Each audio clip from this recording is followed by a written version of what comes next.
I'm gonna hold on to this. Thanks. Okay, so I wanted to send another weekly video. I wanted to go, no, place. I wanted to go over a little bit, pressure. So right now our two forms of pressure are going to be, Bucky, sit, good boy, are going to be leash pressure and spatial pressure. Leash pressure is going to be creating tension in the leash, and then spatial pressure is going to be kind of moving into him to ask for space. So when I'm using pressure, essentially what I'm doing is using negative reinforcement. So I'm applying pressure to achieve, good. To achieve a desired behavior. When he shows me the behavior, I relieve pressure. So that right now what he's doing is he's trying to sneak off of his place to get all the kibble that's on the ground. So when he does that, I say the word no, apply pressure, and then as soon as he stops doing it, good, I relieve pressure. So it is important to keep the pressure applied until you have the desired behavior, because whatever behavior the dog is showing when you release pressure is going to be the behavior that's reinforced. So that's kind of where pulling happens, because dogs pull into their leash to get to from point A to point B, and then no, good, no, good. When you get to point B, you let the leash pressure off because you're where you want to be. So they learn that they put a little bit of tension into the leash, and that gets them where they want to go faster. So you may notice that there is little kibblies all over the ground. That's not because I'm messy. Those are Bucky booby traps. He is absolutely infatuated with food. No. No. Good. So I usually work with food all over the ground because I'm trying to establish what a no means. No. And I want to make sure that I'm 100% successful with that at all times. He's never allowed to get the things that I say no to. Otherwise, it becomes more of a try harder behavior.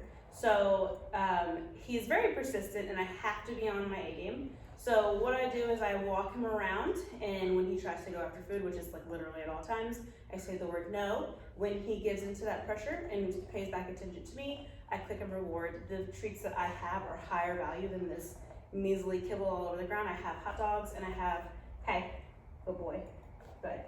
A couple of freeze-dried, like stinky things in here. So I put him on his place just so I can talk to you, but he's still trying to, this is more than it normally is. Normally I just have like a couple of kibbles here and there, but I have like a full meal laying on the ground. I don't know if you can see it in the camera shot, but there's kibble everywhere. So I just kind of wanted to go to show you, to demonstrate that. I'm gonna do that in a second.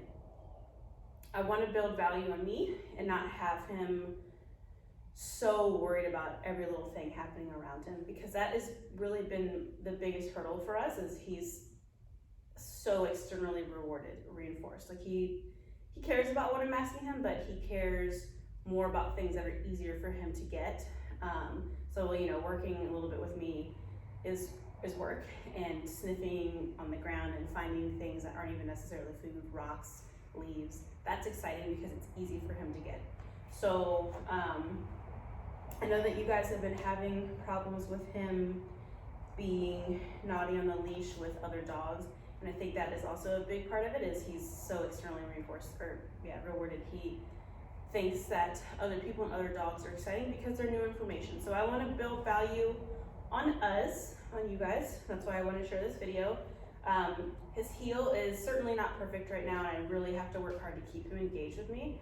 But every time we're out and about and he sees other dogs or other people, how I reward is going to be contingent on the level of arousal towards those things. So if he is at or below threshold, so threshold is going to be he's aware and he sees the things and he's starting to become excited about them.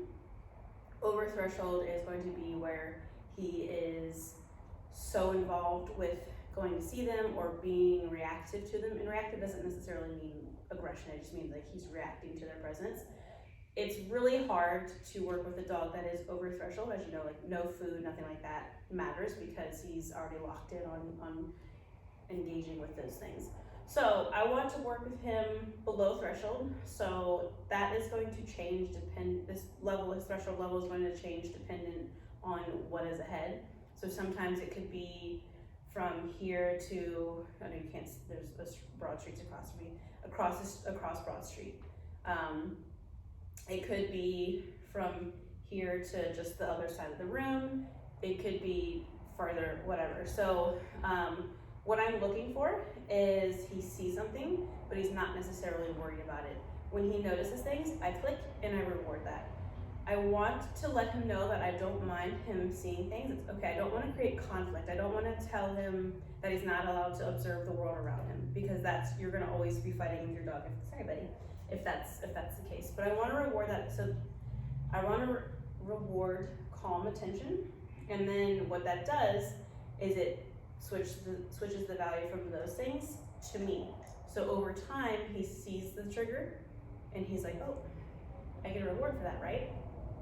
So then it builds value, and it's hard to do because again, that stuff's new information. And you're gonna have to sometimes be a little more excited than just here's a food, here's a treat. You're gonna have to run backwards, let him chase your hand a little bit. But when you always let your dog run up and greet people or other dogs, it builds the value in them because they're getting internally reinforced when they go to see people, and you just become more and more and more chopped liver. So we wanna build value in us.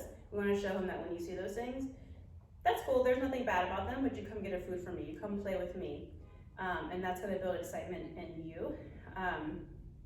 If it's something where something comes along and you're already over threshold, right now, I just move him from the situation. Eventually, it'll be something more where I tell him no, maybe like a leash correction, something like that. Right now, I'm just moving him back out of threshold because he's not ready for that other stuff just yet. So I'm gonna walk him around. I just kind of wanted to go over that because I know you guys were concerned about that. The stuff that I'm doing with the kibble on the ground, it's gonna help teach him leash pressure, and it's also gonna establish that no. So when he goes to do things and grabs something off the counter, grabs something on the ground when you're out on the walk, when he hears the word no, he knows what it means. So I wanna really make it a point that he does not get anything off the ground. So I'm gonna demonstrate that. Okay, let's move this.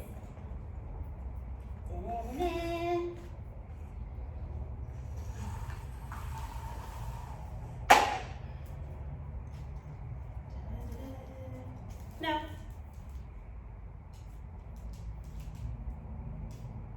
So I'm not pulling back. I'm just restraining him from moving forward. So he's creating the tension. Good job. And we've done this a lot of times, and every time we do it again, it's kind of like we have to backtrack a little bit, which is fine. See, now he's like, oh, I got the game. And he's on a leash because good job. There's no way I would trust him off of a lead. He's gonna go and get whatever he wants to get. So I'm making myself successful by having him on a leash. Good boy. I didn't get it, sorry. So then we're going to start walking him over. Come here. So have a fairly short leash. Good boy, and his teeth are like ridiculous. Good job. So I'm feeding him. Nope. I know you can't see him because he's good job. But I'm just not letting his mouth go down to the ground. We're walking over the food. Hey. Nope. Good job. Hey. Good. No. And we're still walking, even though we're stationary. No. Good job.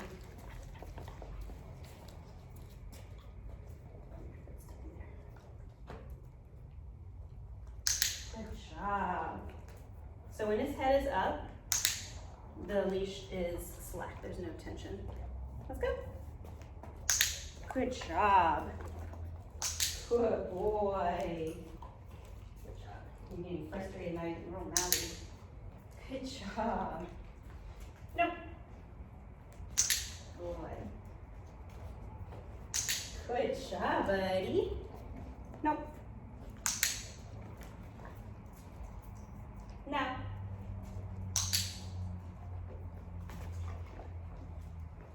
And I don't expect you guys to do any of this because this is a lot of, no, coordination and teeth in the flesh. No. I'll get it for you, I dropped it. No. Ooh, come back over here. Good job.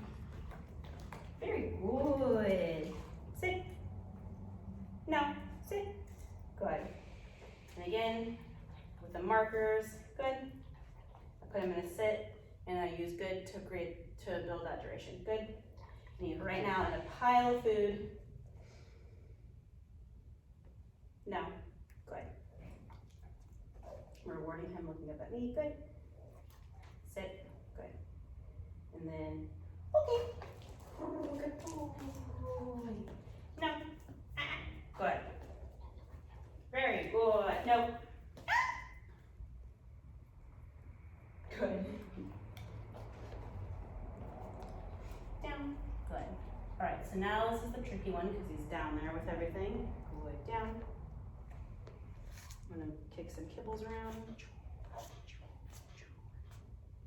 Good. And he looks back up at me. Good. Good. And then when I'm ready to come out, for him to come out of behavior, okay. Ah, don't you do it. Good job. All right, come here, place. Good. Very nice. Good job. Ah, no, place. Good. So just leash pressure back onto his place. Good. Very nice. Place. And I haven't worked too much with me moving away, really. We've been building duration, but I'm kind of hovering around. I'm getting him used to the idea that when he hears the word good, he has to remain in behavior, regardless of what's happening. Oh, don't you do it. Place.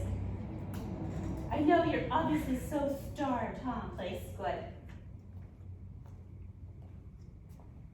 Good. Place. Ah. Good. Good boy. Good job. And then we'll end on that note. Oh. You're still not getting all the kibblings. All right, that's this week's lessons. Come on. Nope. Good boy.